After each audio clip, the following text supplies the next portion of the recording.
Well, here we are at the NAMM with Joe Berger, otherwise known as Joe Berger, the Burgermeister. And, yeah, a lot of other things. Joe, you took me to my first NAMM, and I'll never forget walking into the NAMM, and guys came up to you and they said, now we can have a NAMM because Joe Berger's here. So, you know, to me, you're Mr. NAMM, and, you know, it started before that. So how far do you want to go back, Joe?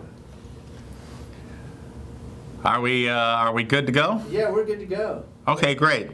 Usually, well, I had a couple of different ideas for this. I mean, oral history. Let's see. My first cavity when I was no, somebody did that already. Like, how'd you get into music? You know, did you have music in your home as a kid? And you know, what turned you on? Really, what happened was I was so attracted to music as a young child. I ignored conversation and only listened to music. So I didn't really speak till I was about 3. Because I was born in Belgium, and everybody was speaking 4 different languages, none of which were English. Not that I would have known the difference, but I was listening to the music coming out of the stereo, and it was a very special stereo. My uncle was an electronics engineer for the government, and he hand-built this stereo. And it sounded wonderful, and I sat right in front of the speakers and just heard music pretty much all my life. So for me, music came first and conversation came, you know, a distant third somewhere. So right away I was interested in music, and I was interested in playing an instrument. And my family started me on violin. And they had this very small violin, you know, since I was young. I was like 4 years old or something. And it was actually too small for my hands even then. I'm not sure exactly what size, but it was small. So we switched to guitar when I was about 5 or 6. And my sister actually showed me how to play a few chords. And we went to Mexico to buy a guitar, to Nogales. And nowadays, of course, you can't really go down there so easily. But we went there, and we went to these tents where they had a lot of guitars, and I found the one that played really nice, and I think my sister still has it. But that was my first guitar, and I started playing a lot, and they got me a classical teacher, a flamenco guy, Loro Rico. He was actually a pretty famous flamenco guitarist. And I actually was learning to play the stuff he was showing me by watching him play it and by playing it and staring at the music but not seeing the notes. So when he figured out that I wasn't reading the music and I was just listening to him and playing, he wouldn't teach me anymore. So from that point on, I was self-taught. But because I'm left-handed and I was playing right-handed, and I didn't learn to use a pick at all because I was learning finger picking from flamenco, that was the beginning of my style of guitar, which is a pretty unique style now. You know, looking at all the people that play over here and everything, you know. But anyway, my favorite thing was playing the guitar. And when I got to high school, the band director in high school started a guitar school in the high school, and made me his assistant. So I was teaching people how to play guitar all through high school. And I had access to all these wonderful guitars. They had guitar lockers, and I knew the combination to every good guitar in the place. So I could have anything I wanted and play every day. And the most fun thing in my life was really going to a music store and trying out all the stuff and getting to plug in an electric guitar into different amplifiers and everything. So when someone finally said, you know, you should play at a NAMM show, I said, what is that? And they said, that's like the world's biggest music store. But you get to play in front of a lot of people who are all musicians and players and everything. I said, this is for me. It's exactly what I want to do. So somewhere, I'm also a sound engineer. So for years I was going to the audio trade shows before I went to a NAMM show. So I knew what the trade shows were, but I didn't realize there was like a music store one where you could actually play everything and just have a lot of fun. So for me, this was the most fun possible thing that could ever be, was to be able to just play everything in the world was available to me, and I could just walk around and actually earn the stuff by playing it, which is still what I do, basically. I play for equipment and guitars, and that's how I work. So I started going to these shows, and someone told me, well, why don't you come to Germany to the Musik Messe? I think you'd do really well there. And at that time, I had just met Jon, and we were sort of, he had his organ next door, you know, in a studio. I had a music studio, and I had an organ in my music studio, and he noticed that I had one, and we started talking and everything. And the next thing you know, he was also a videographer and had a television show. I said, well, why don't you come to this thing with me, you know, and just film everything. And it was the best decision. It was the best thing I ever did, because we actually captured some very historic moments at that first Musik Messe that I did. And one of them was my playing with Jon Entwistle from The Who, the bass player from The Who, and Jack Bruce from The Cream on the same night. So basically, you know, all of a sudden I had played with real world-class people that I grew up idolizing. And the wonderful thing about those guys is that they are also the same kind of players as I was, the kind of guys that would just, any excuse to play. Jon used to say, I'd play at the opening of an envelope. And I love that saying. So, you know, I really, you know, this is a guy who would play at sound check for 2 or 3 hours, and you couldn't get him off the stage. And I've only met a few people that were really like that. Les Paul was like that, and I worked for Les for a while as well. And he was a guy that you just couldn't get him off. When he had a guitar in his hand, he was good for the day. And I'm one of these people who can play all day, every waking moment. You know, you can just feed me while I'm playing, you know, I'll take an occasional bathroom break, and that's it. And I actually won a contest at the Musik Messe for being the guy that played the most amount of hours nonstop. And that was when it was a 6-day show that started at 9 in the morning and ended at 7 at night. So I got there at 8 in the morning, and I'd leave at 8 at night. So I played 12 hours a day for 6 days. You know, on a guitar I didn't particularly like, but I won it. And I won the amp I was playing through, and it was a fun thing to do. But I'm really one of those people who would play 12 to 16 hours a day if that was the only thing I had to do. And my love for music is really what has kept me on these shows for all these years. I've done, well, this will be our 26th Musik Messe, and it's probably my 30th year of NAMM shows. I used to do the summer and the winter show, when the summer show was in Chicago, which was a wonderful show. I loved Chicago. There's a million great places to play there, and it's a great city, so I really enjoyed that show.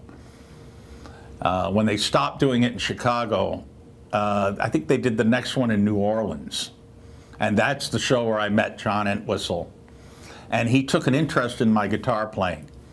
Told me he never stole from bass players, only from guitar players. So 2 years later, when we went to the Musik Messe and met up with him, yeah, he was showing me all the stuff I was playing on the bass. Yeah, all this stuff. And of course, we were doing this stuff on stage at the airport in Frankfurt, and Jon was there filming it. And, you know, and to have a night like that on video, in your possession, I even got the guys to sign it off, was just the greatest. It gave me hope. It made me feel like I could actually be somebody in the music business, having played with these people and having the video, and he has a television show, and it gave us a lot of motivation. So we haven't missed a trade show pretty much since then. And, you know, I'm really, like I say, I'm a trade show hound. I would do 7 or 8 shows a year if I could afford to get to them all.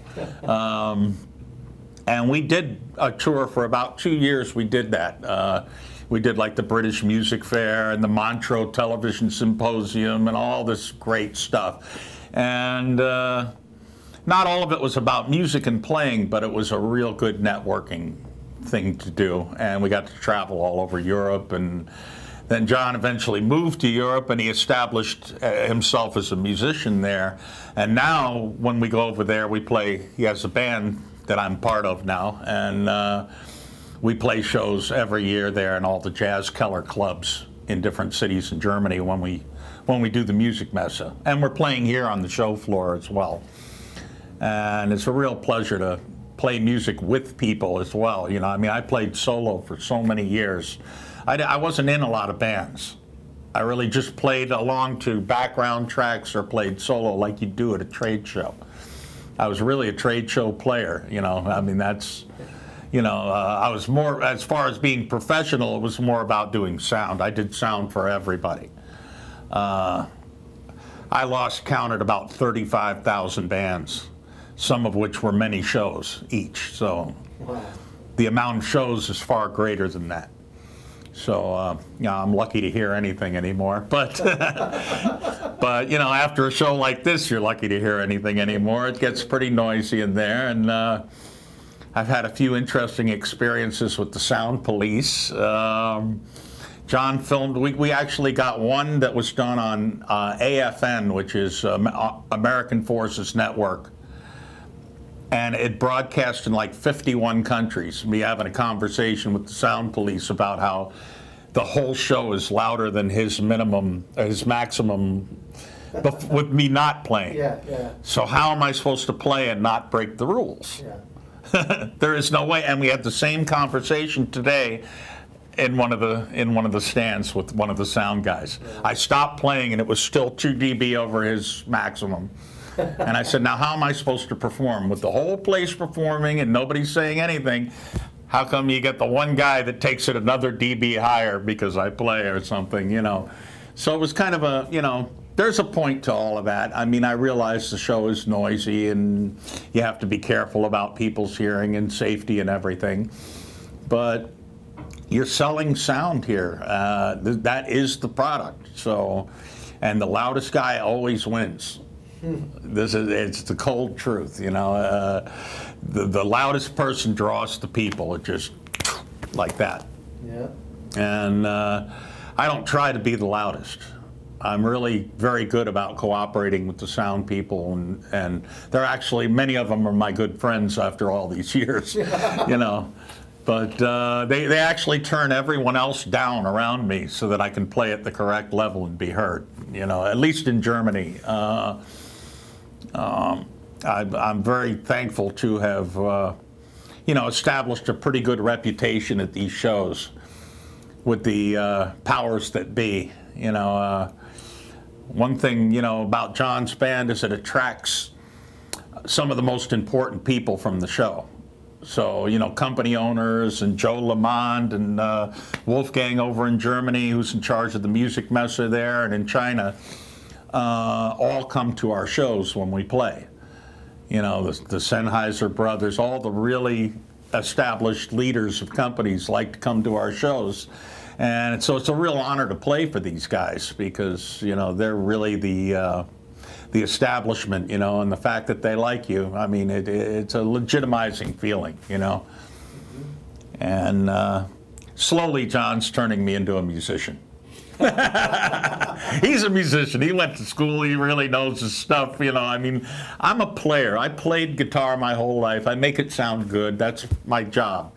But I have no idea what notes I'm playing, what, yeah, I know the key. I feel the modes, but somebody in Germany called me the note gambler. I thought that was a great term. I actually want to make a blues album called The Note Gambler. You know, I'd like to find that person and give him credit. But, you know, again, you know, I feel really very honored to do this particular interview because I've watched just about all the other interviews that you've posted, and real legendary people. I mean, these people have an amazing musical history, you know, between owning stores, owning companies, and being players. There's some great players on there. You know, you have some of the best people ever at these shows, and I also feel very fortunate to have gotten to play with many of them. So, and even more fortunate that Jon was there to film it. I mean, it's something to take home, that performance, you know. And now, you know, Jon's girl Jennifer does all our filming. And when we play, she does a wonderful job of filming it, and he posts it on, you know, he's got like a web empire. Hammondcast.com. Try it out. But, you know, now just about everything you see publicly of me is something that we've done or something they've filmed of me. And it's great. It makes me feel like, you know, without the millions of dollars that record companies spend on people to make them famous, that you have a chance of becoming, you know, somewhat renowned, you know, on a worldwide basis using the web. So I'm very grateful for that, you know. I've had a lot of challenging stuff over the years, you know.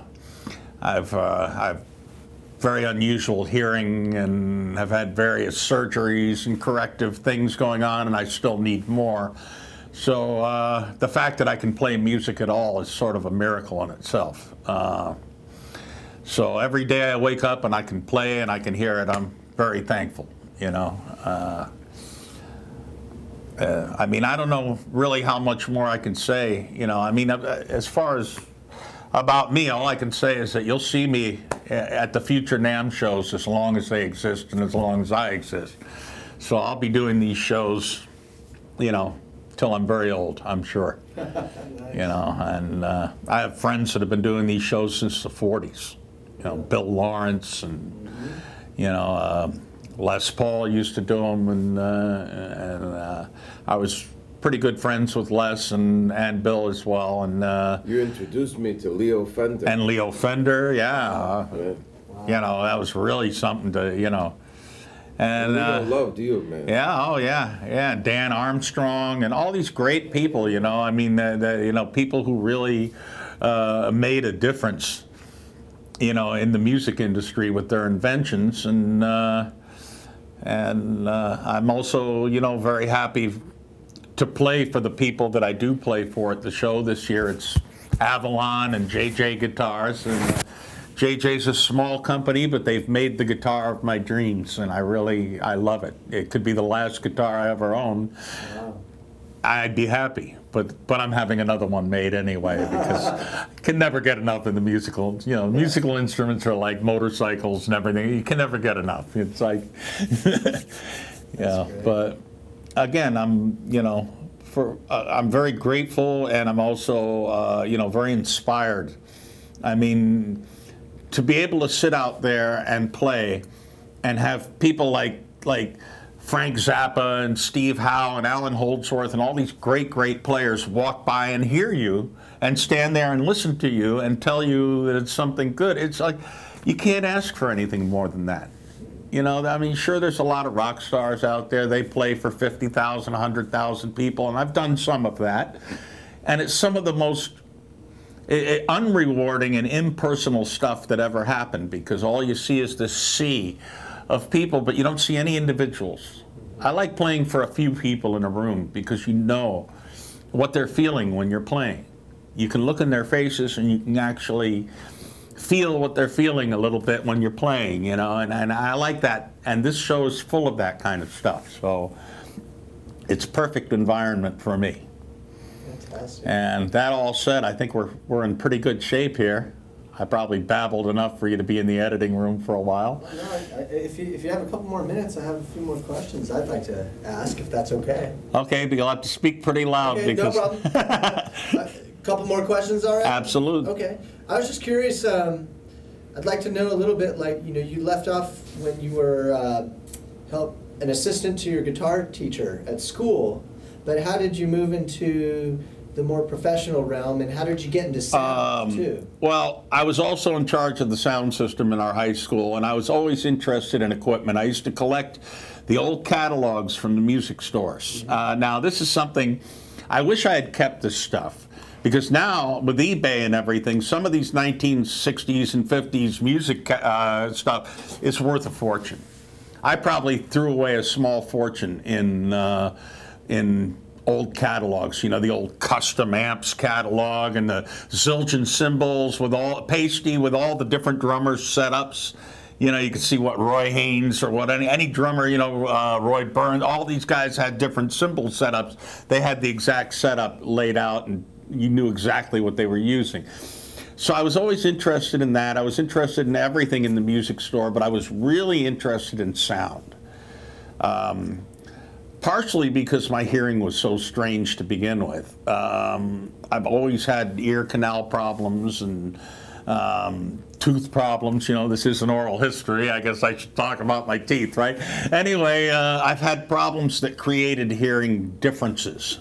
So I don't hear the same as other people, you know, and I became a live sound engineer right after high school.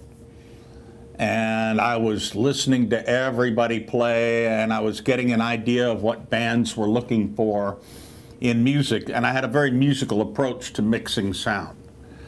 So really, I think the sound mixing thing got me more into the total equipment scene and discovering a guitar sound that I could play, creating a guitar sound that worked for the way that I play.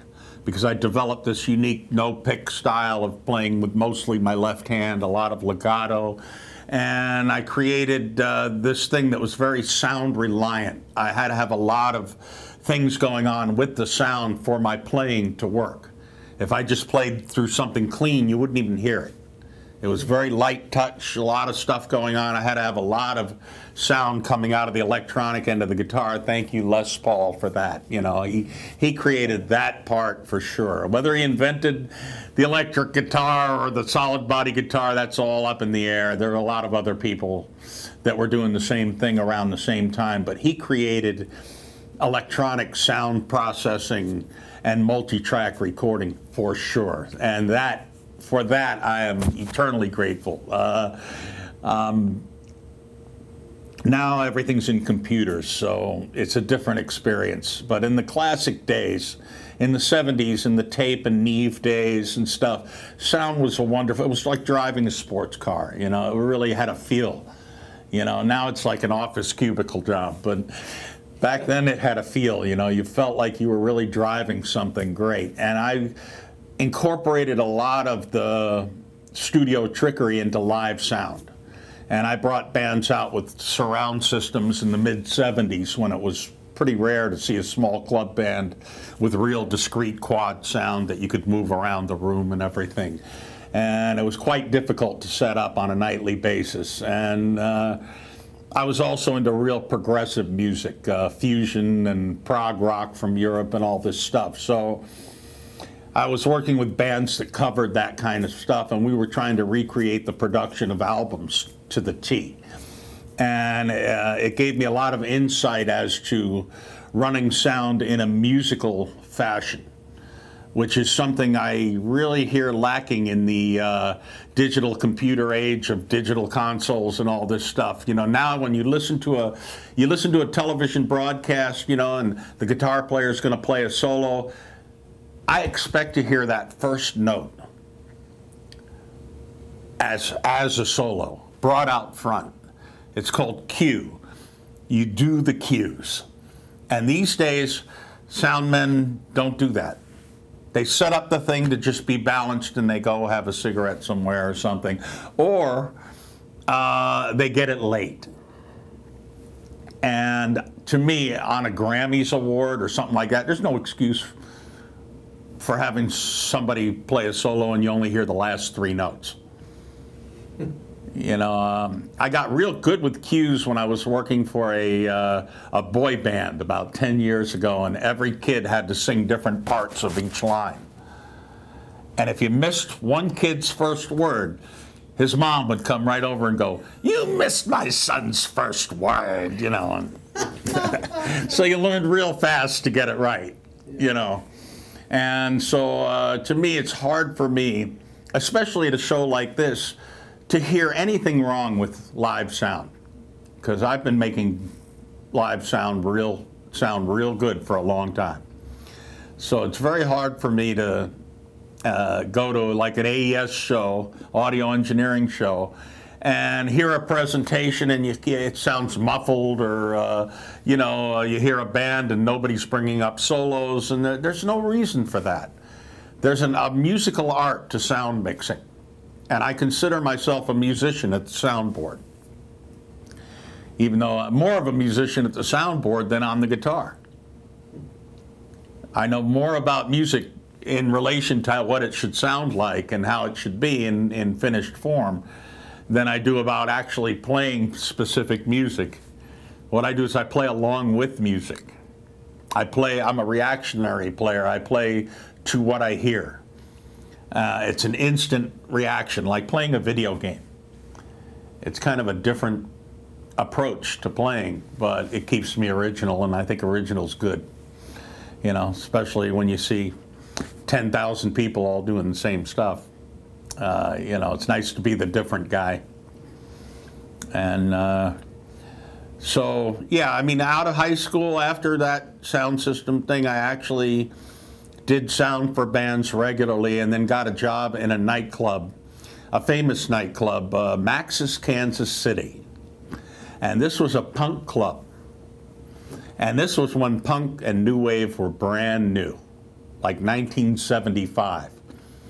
And for me, it was a real culture shock, because these people did not want to sound good. They wanted to sound bad on purpose, annoying on purpose. They wanted to sound loud, trebly, screechy, and annoying. They wanted to drive people under their tables. That was their whole thing. And they didn't even know how to play instruments or tune them. They just got them and banged on them, and that was it.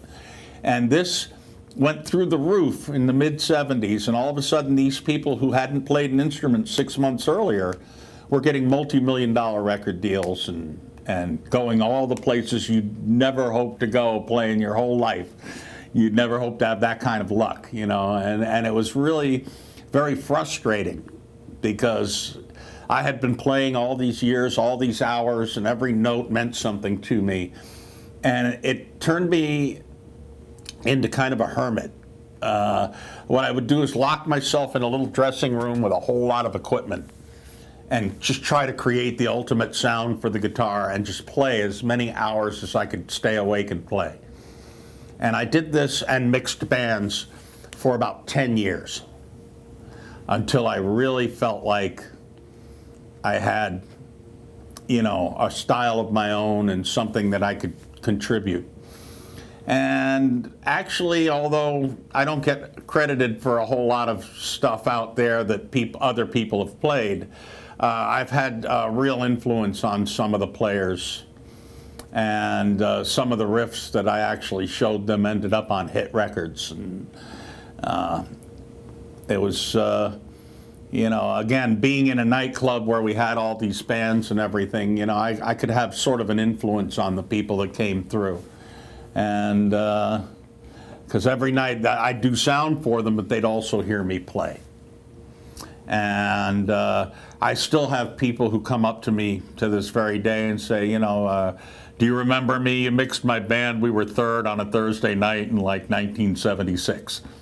I said, can you hum a few bars? You know, maybe I'll remember the song. But they remember me playing, and that I had an effect on them because I could play. They trusted me as a sound engineer because I could play. And that was important to me, you know, being a musician they could trust. Those cassette mixes were the best mixes. Yeah, some people come up to me to these days, you know, still, and they say, you know, the cassette we have from them, from those days, was the best of our performances, and I'll tell you why it was the best. I had a little device from a company called Eventide that's here on the show floor, and I played with them today, called a harmonizer. And what this did, well, now in modern day times it's called auto-tune. Back then it was a manual thing. You tuned it. By turning a knob, you could make something flat or sharp ever so slightly. And what I would do even with somebody I'd never heard before, was listen to them and tune them while they were playing. And double track their guitar solos and vocal solos with an in-tune version. Wow. So that sound that you heard that's now ever so popular, I mean, now everybody, you know, I mean, the Beatles really made double tracking very popular. And, you know, using Les Paul's multi-tracking techniques, they basically created that sound that made, you could tell it was them. It just had that liquefying kind of sound on the vocals because they would sing it twice and they were slightly out of tune to each other, and it was a wonderful sound. So what I would do is I would do this to every band. You know, they didn't ask for it, and some of them didn't want it. I learned some things about, you know, especially punk bands. A lot of the punk bands wanted to sound as raw and as whatever they were, and that was it. But a lot of the bands that wanted to be like glam rock or big-time rock bands wanted to sound like records. So I was trying to get them the closest thing I could get them to sounding like a record. I was riding the drum reverbs to make the energy sound bigger than it was and make them sound like they were in a larger room even when they were in a small room. And I was developing all these basic techniques on a nightly level with 3 or 4 bands. So I had a lot of practice. So when I finally got to do sound for somebody like Jon Entwistle, I ended up being his sound guy by playing with him.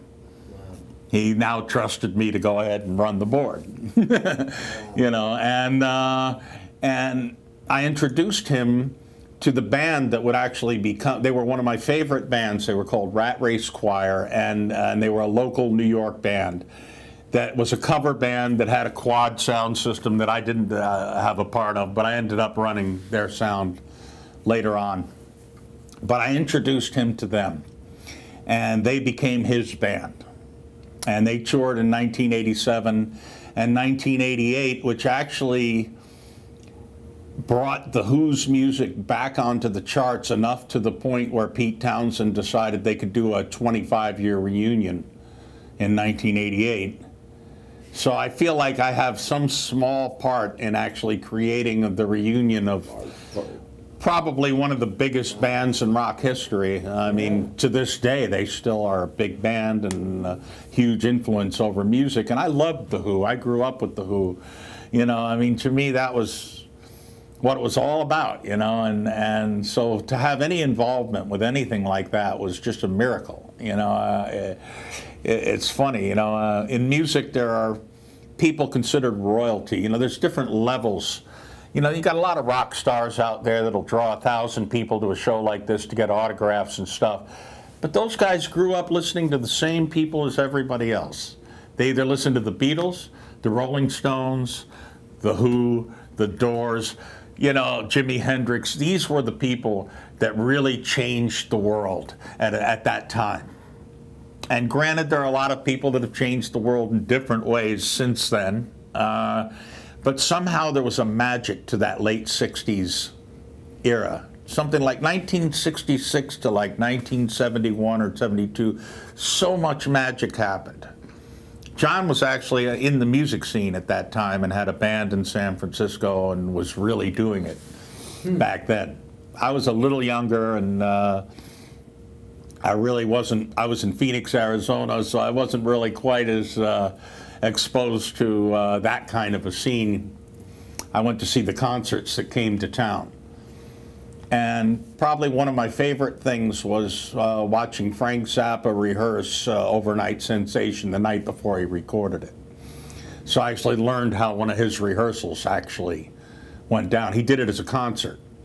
He sold 2 shows and rehearsed the band. He took the songs apart piece by piece, had each people do their part, and he was really a meticulous character, you know, and I got a lot of respect for him after seeing that show.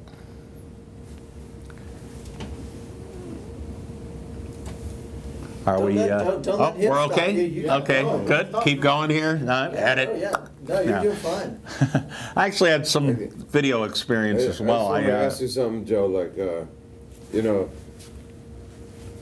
you always wanted to be a legitimate musician, you know? I still do. You know what, man? You're a musician through and through. And now you're in the Musicians Union, you're an ASCAP member, you live in a building. Well, thanks full to of you. musicians. You know, I mean, all of that is thanks to you. You've been making a constant effort to legitimize my musical existence, and I really got to say thank you for that, because you know, I really I'm coming from such a different place. It's really more of a sound tool than a musical tool. You know, I'm not saying, well, now I'm going to play this in a 13th and that whatever. I'm not thinking that. I'm thinking, I just heard this and I just played this note. Where should I go next? And it's constant replaying of that. But you know what? You came in through a different door, but the door went to the same place. You know? But I realized that some of my favorite players have done the same thing. Guys like Alan Holdsworth and people like that play from a very natural place. And he's actually going to play tonight. I can't wait to see that. But I've, like I say, I've been very fortunate by being a sound engineer to get to work with all of these guys. I was Holdsworth's engineer 30 years ago.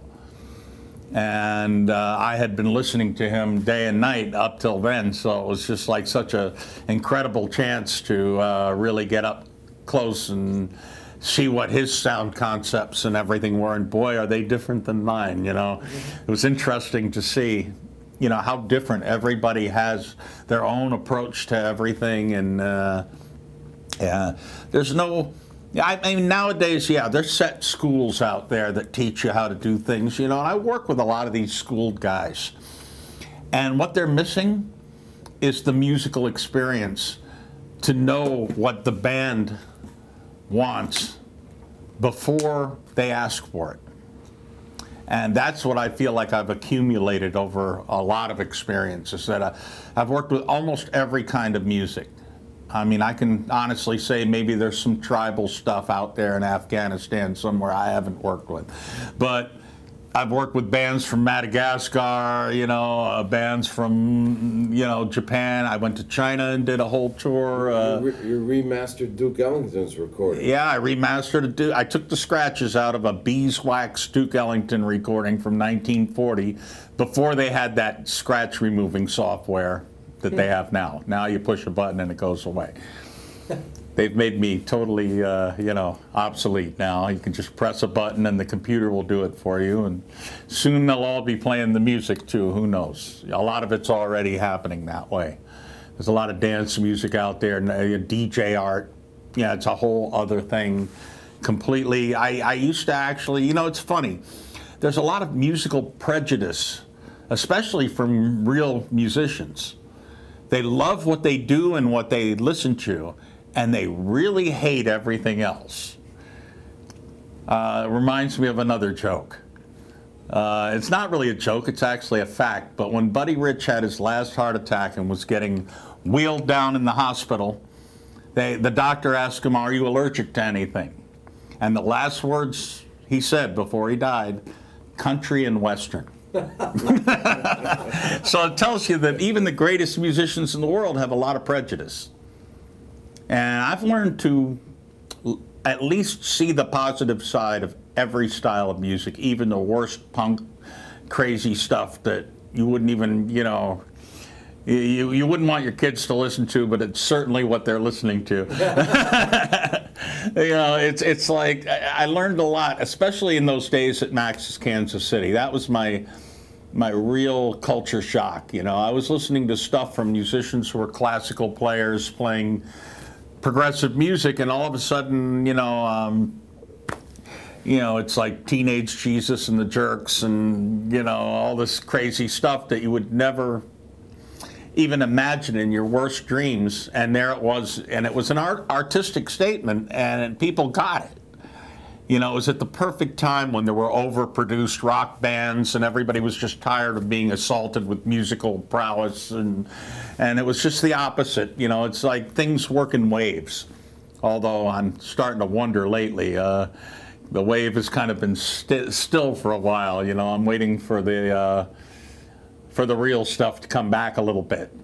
But I may have to do it myself. So I'm making a bunch of recordings this year, and I'm hoping to make a little impact with it. I haven't actually made a record in 20 years under my own name. Oh, really? But I brought you the one that I made 20 years ago. Wow. And I have another one that I made 25 years ago, but I'm out of them. But this is the one from 20 years ago. Wow. And I engineered this while playing it, while we made up the music all at once. It's live. It's a 2-track. What you hear is what we heard in the studio when we made it. It's as honest as you can possibly be about a studio session. And, you know, really, just the editing is really where to start it and where to end it. That's the entire thing. And I call it impromptu because it's pretty much what it is. It's nothing to do with Franz Liszt or anything like that, but I can't wait to hear that. It's pretty fusiony stuff. You know, it was 20 years ago, but now I've got some new stuff on the horizon, something a little more modern, but still showcases what I play. And I'm very optimistic about this coming year. You know, I'm going to really re-enter the music world as an artist. And what has motivated you to do that? What motivated you to do that? Well, part of it was moving into this new building where Jon lives as well. It's called Manhattan Plaza. It's a very unique project in New York for artists and musicians, actors, people involved in Broadway, that is actually supportive of people who never really made money but chose the career and stuck with it. And I'm one of those people. I was never about money. Like I say, I play for equipment, and I play because I love it, and I did sound because I loved it. And a lot of people took some advantage of that, but I also was loving it the whole time, so I can't complain. But I never really made money, and I became eligible for this building and waited on a 10-year list and got in. And now there's no excuse. I don't need to do anything else but play music. Wow. I don't have to take on jobs and listen to other people's stuff for so long that I couldn't think an original thought if somebody hit me over the head with it. I'm past that point now where I can actually start to create some music, and I'm really dying to do it. So I think in the next year I'll probably have 4 or 5 new albums, and hopefully 3 or 4 a year after that. Wow. And I'll be doing more trade shows. I'm not so sure about the summer NAMM yet. I wish it went back to Chicago, but it doesn't look like it will.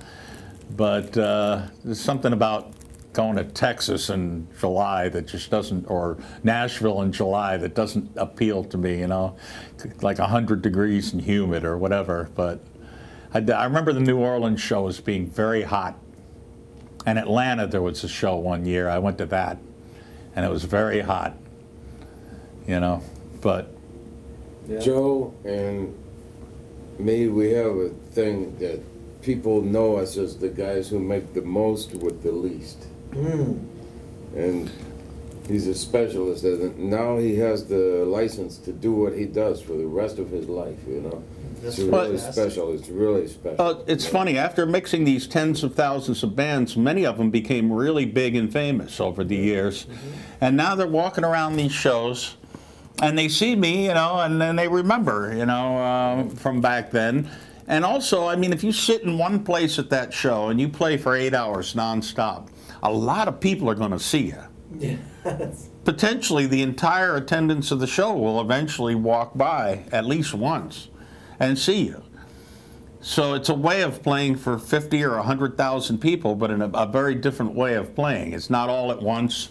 It's 1 at a time, 10 at a time, 100 at a time. You know, and I remember when they opened up East Germany, you know, the Berlin Wall, and they brought down the Berlin Wall, and all the people from East Germany flooded into West Germany, and they had the Musik Messe. And all of a sudden I'm playing, and I see all the same kind of shoes, like Buster Brown's. I don't know what they were, but they were like these brown work shoes. And that's what East German people were wearing at that time. And it was all East German people who had never seen a rock anything, any kind of music that, you know, wasn't state sanctioned and over a radio station. They were just the most wonderful audience because they were completely unpolluted by, you know, the stuff that people now, if it isn't what they want, they walk right by like you're not there, you know. If we would film their faces, and Joe would play. And Jon has hundreds of hours face, of footage of this stuff. He's got a wonderful archive. I mean, I'm hoping we can eventually get through it all. There's so much. There's like 25 years of performances in front of various types of audiences, and I just love, you know, to be able to play and look in somebody's face and know they're hearing something and being inspired by it. Maybe it'll even change their life to something better. That to me is the ultimate, yeah. And the best listener out there is younger than 6-year-old kids. They have absolutely nothing in the way, you know. They are completely wide open to the world and everything that's happening.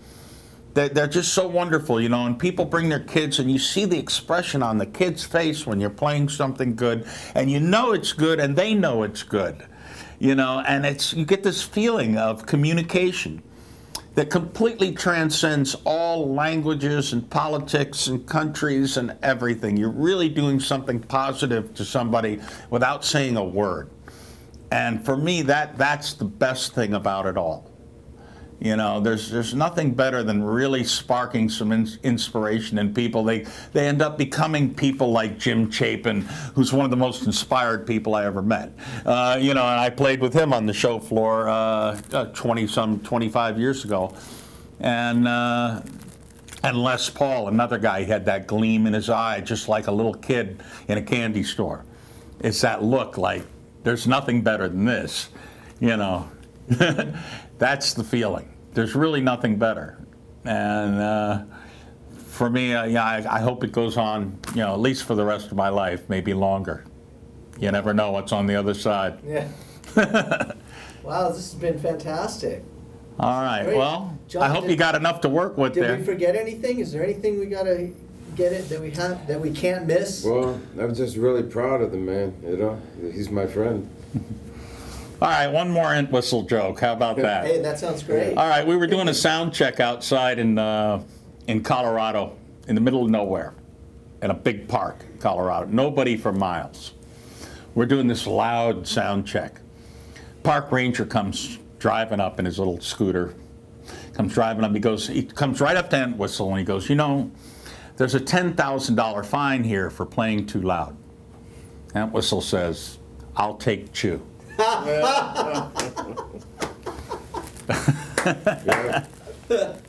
One of my another guy who had that look in his eye when he played, there was nothing better than that. I gotta say, Jon Entwistle loved Joe.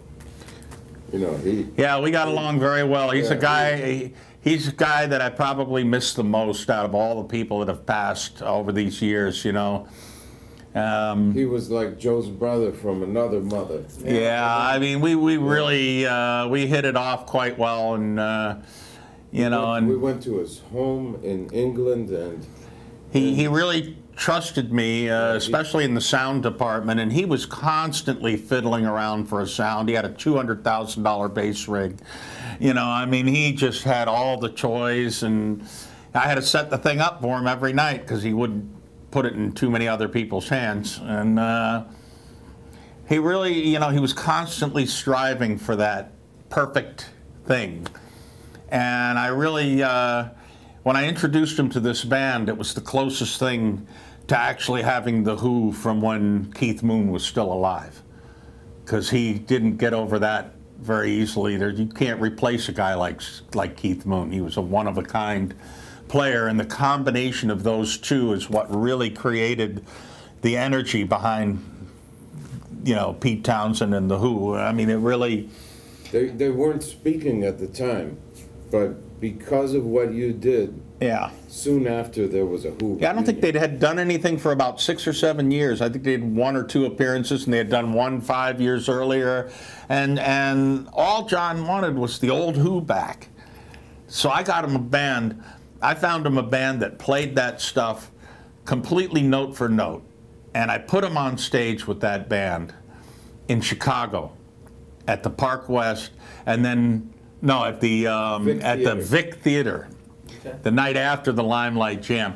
The Vic Theater, and John got it on video, and they did a mini set. They did a mini set like Live at Leeds. Mistakes Intact, like the record. Okay? And John comes running up to me after the show and goes, "Did you see God?" He actually said that to me. Because I had been talking him into this band for like, we went to his house in England to play him tapes of them playing their own music. But I told him they can play The Who better than anybody. And they could play Jethro Tull better than anybody. They could play all this Gentle Giant, all this complicated music better than the originals. You had a hard time listening to the records after going to see these guys. And he said, "Bring them to Chicago, I'll play with them," and I did. And when he played with them, he got the ride of his life, you know, and he's the proud owner of that, you know, now. Now there's nothing left but the tape. The proof is in the pudding, and the pudding is the tape. It really is, you know. I mean, and I heard from the guy who bought it at an auction. You know, we brought him the master tape to England, wrapped in tinfoil, you know, and we gave it to John at Bootleggers, you know. Right. And then he took it home and just watched it over and over, you know. And then he said, you know, and then he agreed to the tour, you know. Wow. Yeah. But yeah, he actually became partners with the drummer for the rest of his life. He did all his original projects with this guy, Steve Longo. Great drummer, lives in Florida now. He plays with Brian Johnson and Cliff Williams from AC/DC doing that stuff now, you know. And they're getting the ride now, you know. It's all history, and it's rock and roll history. But, thanks to this guy right here. He made it happen. But for me, getting to play with John Entwistle and Jack Bruce in the same night, that was my 15 minutes of fame. You know, if that's what you get, that was it for me. You know, and I've played in front of 100,000 people, but didn't feel like that. You know, I mean, that was, and we didn't play any specific music. We just made it up as we went along. We got up on stage, said, "What are we going to play?" And who was the drummer? And the drummer was Zach, Ringo's kid, who's now the Who's drummer for the last 10 years. But this is when he was 17. And he was a really good drummer, and John sort of brought him up. So they played together all the time. So I go to the Sennheiser stand in Germany, and I hear the two of them just playing in a soundproof room. And you could still hear it with the doors closed. That's how loud they were. And I walked in that room and I said, "Boy, what's the one thing this thing needs? You know, a guitar player that could step up to the plate and jam." And that night we played at the airport in Frankfurt. And that's the footage. And if you all go to YouTube and put my name in there, you'll find it. It's right in the front row. John played till his fingers were bloody, you know. Yeah. Right? And he loved it. He loved it, you know. He was something else. I'll miss him and Les Paul. They're the two guys I miss the most. Most inspired people ever, you know. Wow. A few others out there that over the years that I thought were really inspiring guys. You know, of course I love Alan Holdsworth. He's my favorite guitarist. I can't wait to go see him and say hello. But he's somehow, I don't know how to explain it, but he doesn't have that same gleam in his eye, you know what I'm saying? He knows he can play and he's a wonderful player, but I don't know if he's actually itching to do it in the way that I am or these people are, you know, but I know he put a tremendous amount of work into his technique. He's got an extremely difficult playing style. I mean, has taken guitar to a completely new place. And not many people really know about him, not as many as should. At this show, everybody does, but the public never really got it. He's a little too far ahead for that. But he's always stuck to his guns and been a great artist and created brand new directions, and it was a real honor to get to work with him for a while and become his friend over the years and everything. You know, I still consider him a good friend. And Can't wait to see him. Yeah, I'm he's a looking nice forward guy. to this. He's a nice guy. I think we got it. You think we got enough to do something I here? think that's great. I think. Yeah, I didn't hear a lot I wouldn't want on there. No, it was fantastic. Yeah, Joe. I think that was Bravo, great. man.